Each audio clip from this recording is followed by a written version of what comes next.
The morning the engagement was supposed to be the easiest part of my life, everything began to unravel. My daughter was radiant with plans and nervous excitement. Her fiancé, Ahmed, was polite and steady, and my wife, Samina, seemed distant, smiling at the surface but carrying a secret. I told myself it was nerves, that family dynamics had always been complicated, and that the next 3 days would pass and the wedding would bind us all together. 3 days before the wedding, Ahmed stopped returning my calls. He missed a meeting with the caterer and didn't show up to my daughter's dress fitting. When he finally answered, his voice was shaky and vague. He said things that didn't add up and promised to explain when he could. I felt an unfamiliar chill. Intuition is a dangerous thing when it keeps whispering that something is wrong. It was my daughter who found the first, undeniable sign. While checking Ahmed's messages, he had left his phone at our house that evening.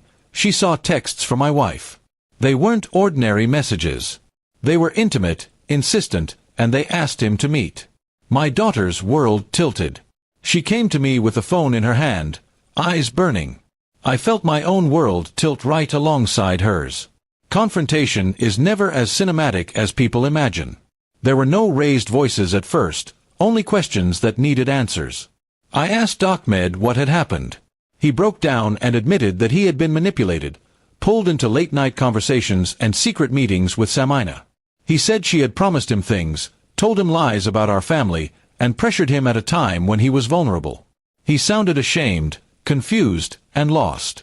I tried to speak to Samina calmly, to give her room to explain, but calm dissolved into accusation when she laughed it off and told me to mind my own business.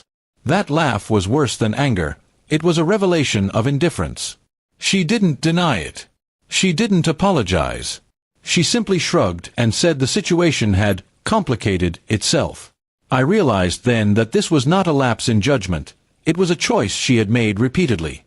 Revenge is a tempting word, but the thing about revenge is it comes in different shapes. I could have exposed them at the wedding, humiliated them both in front of family, and watched as their lives splintered. Instead, I wanted something that would matter longer than a scene, something that would stop her from destroying more lives. I started collecting evidence, quietly and without theater. Messages, timestamps, bank transfers that didn't make sense, and witnesses who had seen them together. What I found was worse than betrayal. There were payments made from Samina's account to Ahmed's under strange descriptions. There were emails where she had forged messages to make it look like Ahmed had been estranged from my daughter's family, and there were threats she had made to coerce him into silence. It was a pattern, manipulation tied to financial coercion. This was not just adultery. It was a deliberate scheme. I took the documents to a lawyer, not for vengeance alone, but to make sure the process would stand up to scrutiny. Legal counsel told me what I already suspected. If we could prove coercion, fraud, or forgery, there would be grounds for criminal investigation. The lawyer's voice was clinical and calm, and that steadiness steadied me. I filed a complaint, laying out the evidence, the timeline, and the witnesses who would testify. The police investigation moved with a steadiness I hadn't expected. They interviewed Ahmed, my daughter, neighbors, and several people who had been privy to late-night meetings. When they searched Samina's devices and bank records, the pattern we had suspected emerged like a map revealing hidden roads. The forgeries and the transfers were there. The coercive messages were time-stamped and consistent. It was damning without melodrama. When the officers came to take Samina in, the house felt hollow. She walked past us with a face that was neither defiant nor broken, more like someone relieved to be free of pretense. My daughter turned away. I held her hand and felt the tremor in her fingers. Seeing Samina led away, knowing she would face charges, did not bring the triumphant satisfaction I imagined. It brought a quiet, complicated sense of closure, and a heavy emptiness. The trial was a blur of testimony, paper evidence, and the steady hum of legal procedure. Friends and relatives debated in whispers, some calling my actions cruel, others saying it was justice. Ahmed testified about his vulnerability and how Samina had taken advantage of it. My daughter spoke with a dignity that made me proud despite the pain.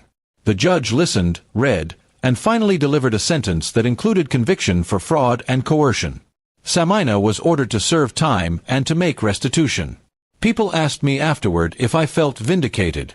The truth is complicated. There was a part of me that felt justice had been served. A line had been drawn that said manipulation and deception would not be tolerated. But there was also a recurring ache, a sense that in bringing her down I had also torn the family apart in ways that might not fully mend. The wedding did not happen as planned. My daughter chose to put distance between herself and both the pain and the memories. Months after, when the initial shock dimmed, I tried to rebuild what remained. There were long conversations with my daughter about trust, boundaries, and the shape of forgiveness.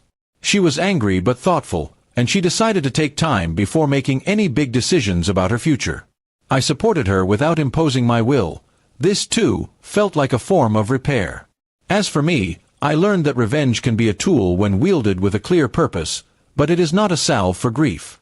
I had wanted to protect my daughter and to stop further harm, and in that goal I succeeded. But I also had to reckon with the ruins that justice leaves behind: a wife in jail, a daughter whose plans were upended, and a family that would need patience and honesty to knit itself back together. In the quiet evenings, I sit and reflect on how fragile trust is, how it takes years to build and minutes to fracture. I talk with my daughter about what forgiveness might look like for her, and I remind myself that consequence and compassion can coexist. There is no neat moral in our story, only the ongoing work of choosing how to live after betrayal.